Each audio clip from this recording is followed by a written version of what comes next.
If you drive about 45 miles northeast of Tucson on Highway 77 and exit on Reddington Road, you'll come across the small community of San Manuel.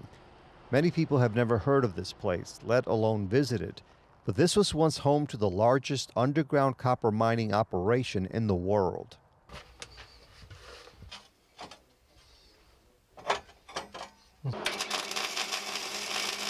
That's what brought Donald Birch and his wife to this area.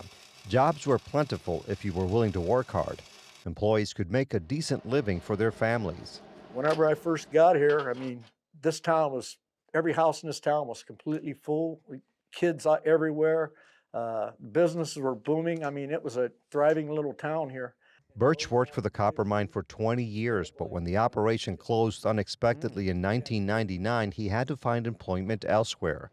About 2,500 people lost their jobs. Once they shut that mine down, this town started going downhill, people moving out, and it left us like a little ghost town here. The current signs of distress include locked up storefronts at one location and boarded up businesses elsewhere. This large strip mall used to be a hub for commerce, but now it is mostly deserted. Only an Ace Hardware and a few other businesses remain. According to official figures, San Manuel had close to 4,400 residents at one point, and people drove here from other cities to work at the mine. The population had dropped to about 3,600 in 2010, but it has increased again in recent years.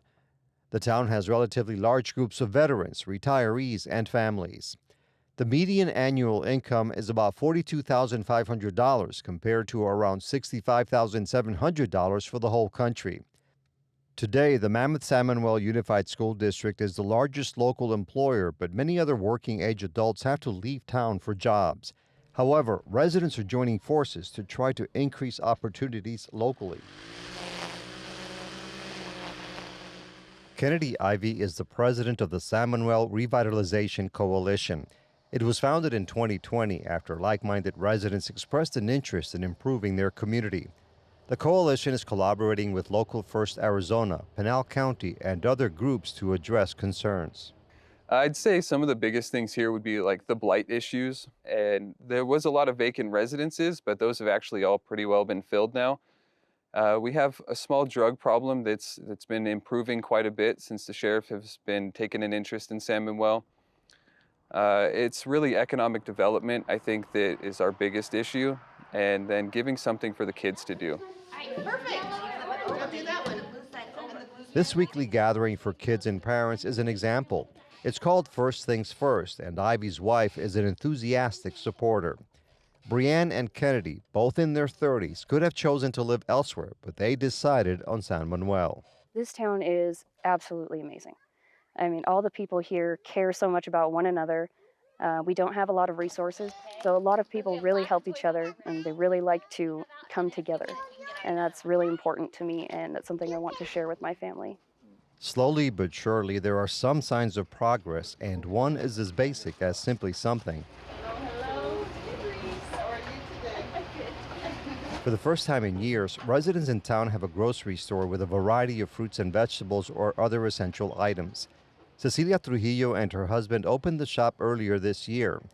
They had moved from Tucson to San Manuel with the intention of retiring. However, I don't like driving 30 miles for food. Yeah, that's really the truth. I worked for Food City and Bashes for a lot of years. And now to come here and not be able to get anything produce-wise that doesn't cost under $4 for like a lettuce, and it's just really crazy prices unless you drive into town. And our closest area is Bashes and Catalina. So that's 32 miles. One way? One way. Carol Skeen has lived in this area for more than 20 years. This store is fantastic because we didn't have anywhere to have fresh food.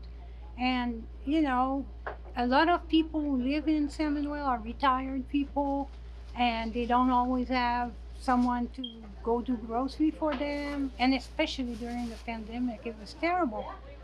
Residents say this destination has a lot of possibilities, especially if they focus on the outdoors, which is what this company is doing. The community overlooks the scenic Galero Mountains and the San Pedro Valley. It's also a gateway city to the Arizona Trail. Indoors, the San Manuel Historical Society Museum has information about this master plan community. It was built in the 1950s for the mining company's employees. Sharon Matthews is the president of the Historical Society, and she's also a member of the Revitalization Coalition. We had a bit of a struggle getting started because of the pandemic. And so this year has been just really active. Kennedy's keeping us all hopping, which is good. But, he wants us to make connections and have more activities, have more people come to our public meetings, hint, hint.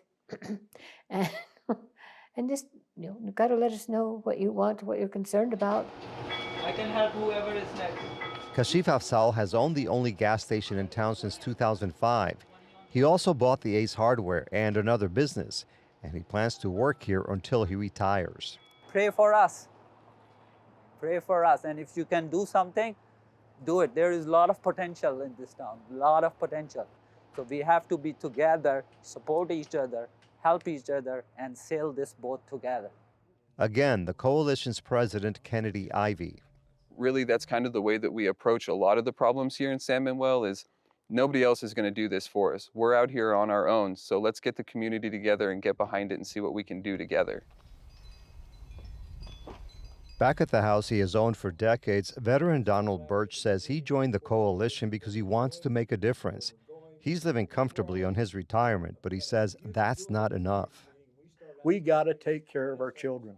The reason I care about kids is because I had kids, I got grandkids, I got great grandkids, and I feel that, they deserve the same that I had when I was growing up, if not better. I want to see this town thrive again. We're trying. That's all we can do.